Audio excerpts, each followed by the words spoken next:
Hi VC, Dale Gatefold 33 back with another video, and this is going to be a thread response video to a video that James Griffiths made a few days ago now, where he showed 10 CDs that 10 albums that he has on CD that are favourites or classic albums, yet he only has them on CD. And Brian at Embryonic Robot has also done a response to this that I've seen. So I thought I would have a go, obviously I thought I'd start with a ramble, as I normally do, before I get into showing anything. So I think James said, or certainly has said in the past, and Brian said something similar, that they tend to avoid doubling up albums, so that if they've got them on CD, they don't buy them on vinyl, and vice versa, although they are sort of changing their outlook. And I'm probably the complete opposite to that, in that although I've got into even probably collecting vinyl 12, 13 years ago now, prior to that obviously as part of the CD boom, I've tended to want to have an album digitally so that I can put it on my phone, listen to it when I'm walking around, play it in the car, add it, mess about with the tracks in iTunes library, and create playlists. So if I get an album on vinyl that I really, really like, I will actively, or have certainly in the past years, actively sort out a digital version of it. Now, hopefully, if it's a new album, that's because it comes with a download code and I can get my own digital version of it. I have the files and I can use them as I want to.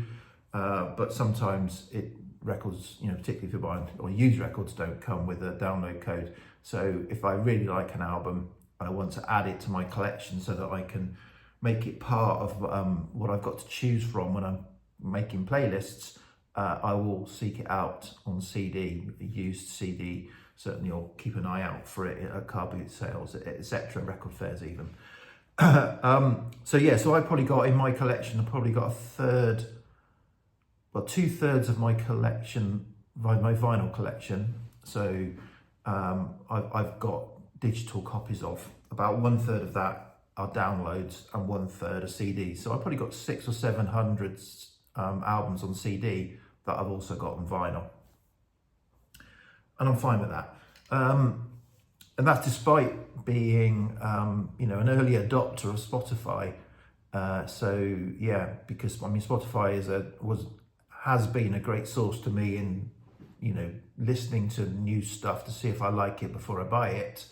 But I haven't tended to use Spotify as my digital platform for and I'm a subscriber to Spotify. I have been for years, at least 10 years. So I could, if I wanted, download albums onto my phone, onto my Spotify app, and not need to buy them. And I'm probably drifting towards that now, actually. So as I'm commuting less post-COVID, working from home more, the kids have grown up, left home. We're not out in the car so often on trips and stuff, that actually that having it digitally for playlists and all that kind of stuff is less important, and I could just have the album on Spotify. Plus also, as an early adopter of Spotify, I was always worried that Spotify wouldn't have the breadth of coverage that you could really build a big digital library of, and of course it does now, or that Spotify is it here for the long term? It was a bit of a new thing at the time, and I was a bit nervous, because I'm old school. I was nervous about putting all of my eggs into the renting music on a digital platform that could disappear at any point. You're left with nothing. at least even with digital downloads, I can hold the MP3s in my hand or the AACs in my hand, the digital files, because I own them on my hard drive. Whereas with Spotify, you know, it could go at any point, but or if I decide to stop subscribing, it's gone. Yeah, so yeah, I don't know why I said all of that. Is it relevant? Is it pertinent? It's probably relevant to how I view CDs, perhaps. So yes, but that wasn't the thread that I'm responding to. What am I responding to? Yeah, albums that I still only have on CD that are favourites or classic. And what I've done for this, I've got my extensive notes here. I've put them into 3 or 4 categories as to reasons why I have them on CD. And so we'll start with the first category, which is albums that I have on CD, but I am looking for a vinyl copy, but it has to be the right thing.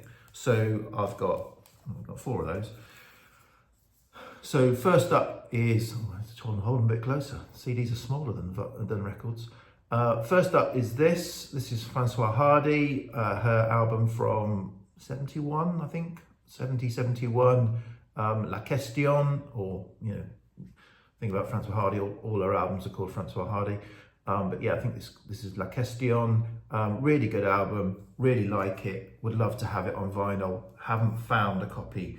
I found one copy at a record fair about 2 or 3 years ago, and I had it in my hand. It was a good price, £30, which, you know, this is quite hard to find originals of, but the condition was not, you know, not up to what I wanted. So although it was worth £30, because a mint copy would probably be more, I thought, well, no, I'll still hang on, and the CD will do until I get that mint copy of an original, because yeah, I'm not even sure if there has been a reissue. There might well have been a reissue, but I'm not looking for a reissue. And that's another thing, sorry, go back off a tangent. I think James touched on, you know, another reason, which I do agree with to a point, for having CDs instead of vinyl, is if, you know, a vinyl reissue is essentially, you know, sourced from dubious digital means, and it's just a CD pressed on wax. Now, I'm kind of, you know, get that, but I'm not averse to buying modern reissues, because I think, again, I've said in my videos before, for me with a vinyl record, it's about the vinyl record listening experience, which is sitting down and listening to an album in full, front to back, you know, 2 sides, 40 minutes ideally, 2 sides, turning it over and enjoying it that. And I don't mind, you know, if an album that you know, someone's made really, to me, suits that experience, then you know, I'm happy to buy a decent reissue on vinyl and experience it in that way.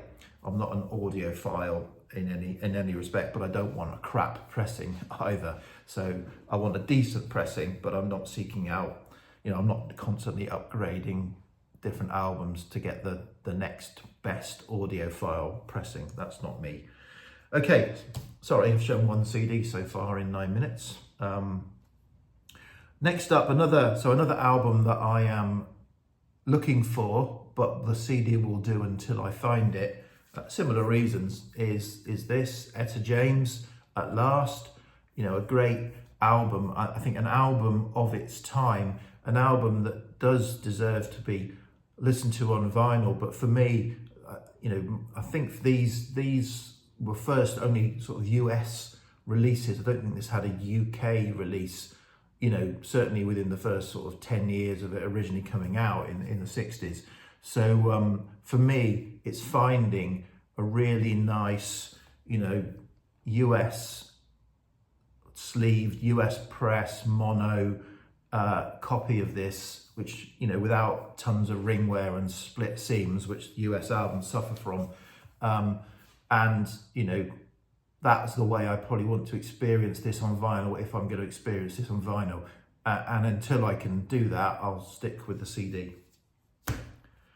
Again, similar one, Miles Davis, In a Silent Way, an album that I really like, one of my favourite Miles Davis albums, reissued quite a few times, but I want probably, you know, if I'm going to buy this, I want, is it 69? 1969 UK CBS Orange label press of the time is kind of what I've set my mind to. And so I'll wait until I get that rather than buy a reissue, any old reissue of it. You know, I'll hold out. And I haven't actually seen, I don't think I've ever seen a copy, certainly not an original copy of that in the wild. I might have seen some reissues in you know, new reissues, but I've never seen an original copy of that. You know, I've got several kind of blue, you know, originals, but I don't know why I've not seen that one. I thought it was quite a popular album. Next up, this one. So this is my original, bought at the time of release, copy of Bjork's debut, and you know, really like this album. But and I was tempted a few years ago. There was a reissue campaign of Bjork's albums, and I was tempted to buy this, but I held off.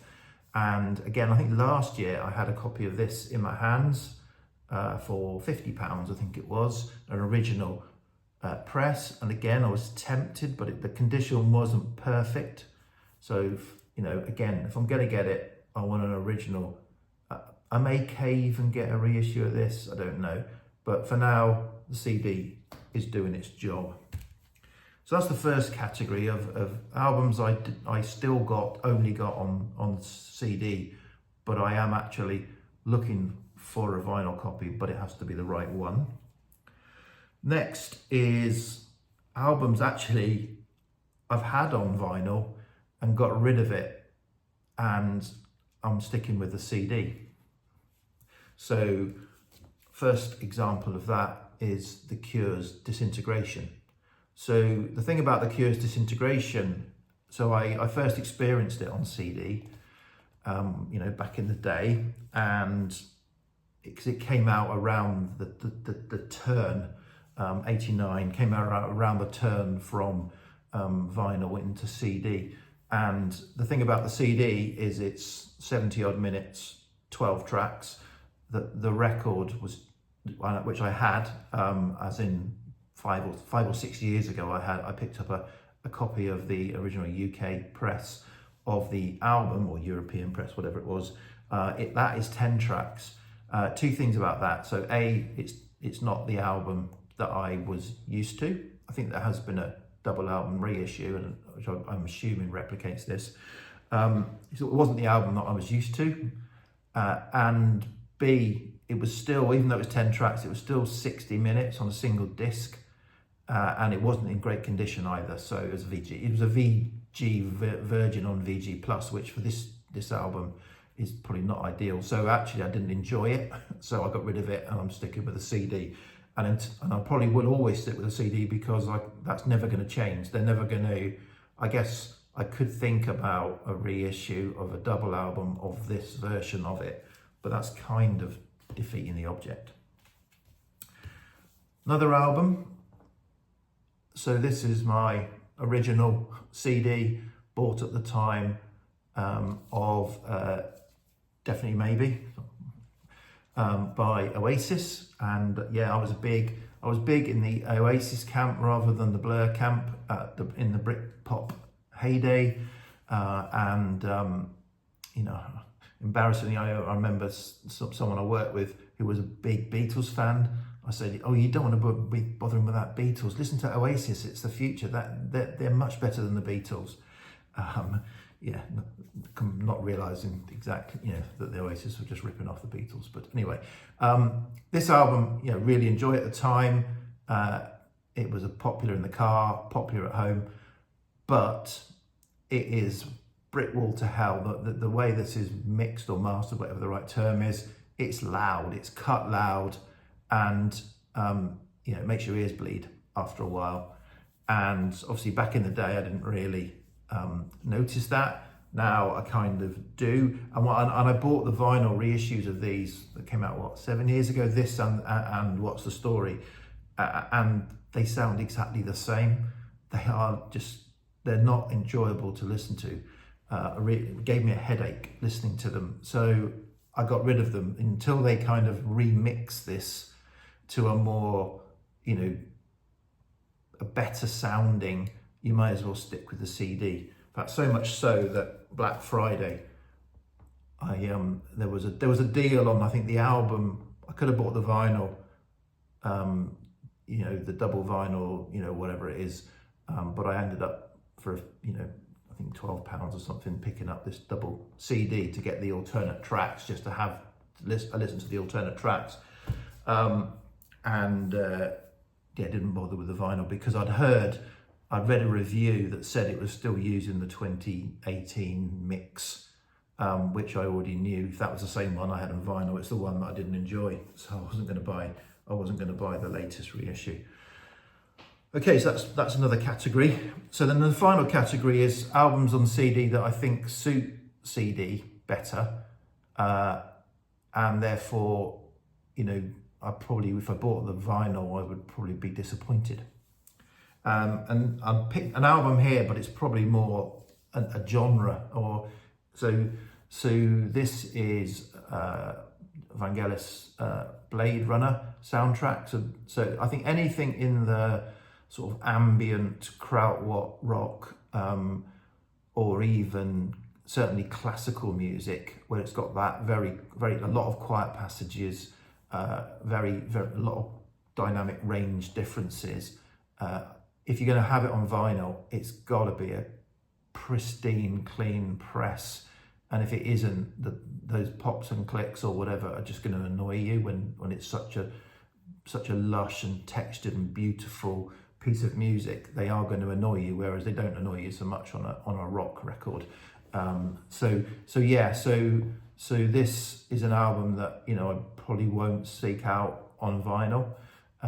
And I would say, Tangerine Dream, for example, is another where I've had a number of their albums and decided to get rid of them because I've also got their CD box sets, and I think they're best experienced on CD. And as I said, classical music. So there's an example. Here's another one for a different reason, although I haven't explored it for a few years to know whether it's still true. So Arcade Fire Suburbs, when I first got back into vinyl, this was an album at the time that was popular with me, and so was one that I thought, I'll get that on vinyl. But then for some reason, and I don't know why, because I was a naive newbie getting into vinyl at the point where I would have just bought anything. I wouldn't have thought about pressing plants or dead wax and all that kind of stuff. I didn't know really think about that. But I read a review or a comment somewhere that said the vinyl of this sounded terrible, and I thought, actually, I won't buy. And it was the pressing at the time. The new pressing, it sounded terrible. So I just kind of did a few more checks, and there were a few more comments about it as well. And I thought, okay, well, I just won't bother because I don't want to buy this on vinyl and then find out that actually it doesn't sound very good. I'll stick with the CD that I already know sounds okay, and I've never gone back to retest that. And then another one, but again for a different reason, is Nick Cave's. That was The Suburbs by Arcade Fire, by the way, if you didn't know. Nick Cave and the Bad Seeds, Nocturama. So I did buy several of the vinyl reissues of the Nick Cave albums that came out, again 7 or 8 years ago perhaps. I bought a lot, and out of all the albums that I really like that I had on CD, I bought them on vinyl because I enjoyed the vinyl experience. This is another album I enjoy, but I was influenced. This is how, I don't know, shallow and weak-willed I am. This is an album that is not highly regarded within Nick Cave and the Bad Seeds catalogue by critics or by fans, and so I didn't buy the vinyl reissue probably influenced because I was, don't shell out a load of money on a vinyl reissue for an album that isn't great, even though I like the album.